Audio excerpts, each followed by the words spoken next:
السلام علیکم دوست، ان ٹائم سے ریلیٹڈ کال میں آپ استقبال میں ہوں. آپ کو تو سارے الیکین میڈیا کے ایک اور ویڈیو میں ان ٹائم سے ریلیٹڈ آپ پر چلے شروع کرتے ہیں. عبداللہ بن عمر رضی اللہ تعالیٰ عنہ سے روایت ہے کہ عمر بن خطاب رضی اللہ تعالیٰ عنہ رسول اللہ صلی اللہ علیہ وسلم کے معید میں صحابہ کی ایک جماعت کے ساتھ ابن سیاد کے یعنی ایک ساتھ جا رہے تھے سارے لوگ کہ صحابہ کی جماعت کے ساتھ ابن سیاد کی طرف روانہ ہوئے اور انہیں اسے بنو مغالہ کے قلعے میں بچوں کے ساتھ کھیلتے ہوئے پایا. ابن سیاد ان دنوں بلوغت کے قریب تھا. اسے آپ صلی اللہ علیہ وسلم کی آمد کا پتہ اس وقت چلا جب رسول اللہ صلی اللہ علیہ وسلم اس کی پشت پر ہاتھ مارا. پھر فرمایا کیا تم گواہی دیتے ہو کہ میں اللہ کا رسول ہوں؟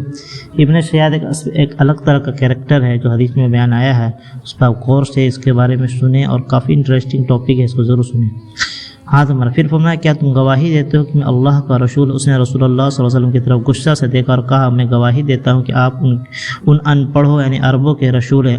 پھر ابن سیاد نے کہا کیا آپ گواہی دیتے ہیں کہ میں اللہ کا رسول ہوں؟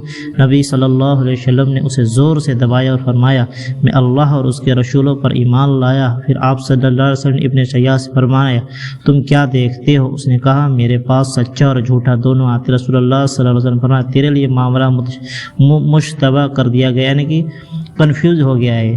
رسول اللہ صلی اللہ علیہ وسلم فرمایا میں نے تمہارے لیے اپنے دل میں ایک چیز چھپائی ہے، بتاؤ وہ کیا ہے؟ آپ نے یہ بات چھپائی تھی جس دن آسمان ظاہر دھوئیں کے ساتھ آئے گا. اس نے کہا وہ دکھ دھواں ہے. آپ کو بتا دیا. صلی اللہ علیہ وسلم نے ایک بات پوچھا. آپ صلی اللہ علیہ وسلم فرمایا دور ہو جا، تو اپنی حیثیت سے تجاوز نہیں کر سکتا. عمر رضی اللہ تعالیٰ عنہ عرض کہ اللہ کے رسول کیا آپ اس کے متعلق مجھے اجازت دیتے ہیں کہ میں اسے قتل کر دوں؟ رسول اللہ صلی اللہ علیہ وسلم نے فرمایا اگر تو یہ وہی دجال ہے تو پھر اس پر غلبہ حاصل نہیں کیا جا سکتا، اگر یہ وہ نہیں تو پھر اس کے قتل کرنے میں تیرے لیے کوئی بھلائی بھی نہیں. ابن عمر رضی اللہ تعالیٰ بیان کرتے ہیں کہ اس کے بعد رسول اللہ صلی اللہ علیہ وسلم ابی بن قاب انصاری رضی اللہ تعالیٰ کو ساتھ لے کر کھجور کے اس باغ کی طرف روانہ ہوئے جس میں ابن سیاد تھا. رسول اللہ صلی اللہ علیہ وسلم نے کھجور کے تنوں میں چھپنے لگے. آپ چاہتے تھے کہ اس سے پہلے کہ ابن سیاد آپ کو دیکھ لے آپ اس سے کچھ سن لیں. ابن سیاد مخملی چادر میں اپنے بستر پر لیٹا ہوا تھا اور کچھ گنگنا رہا تھا. اتنے میں ابن سیاد کی ماں نے نبی کریم صلی اللہ علیہ وسلم کو دیکھ لیا جبکہ آپ کھجور کے تنوں میں چھپ رہے تھے. اس نے کہا صاف یہ ابن سیاد کا نام ہے، دیکھو محمد صلی اللہ علیہ وسلم آ گئے.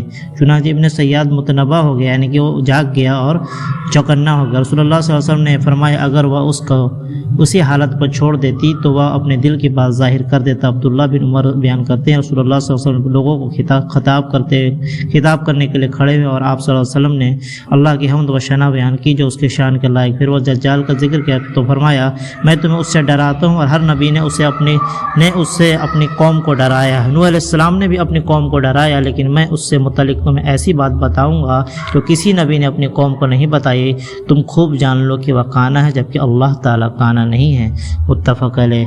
ابن سیاد کے اسپیشل کریکٹر آپ کے سامنے ذکر کیا گیا اور بھی آگے بھی اس کے بارے میں کچھ بات کیا جائے گا.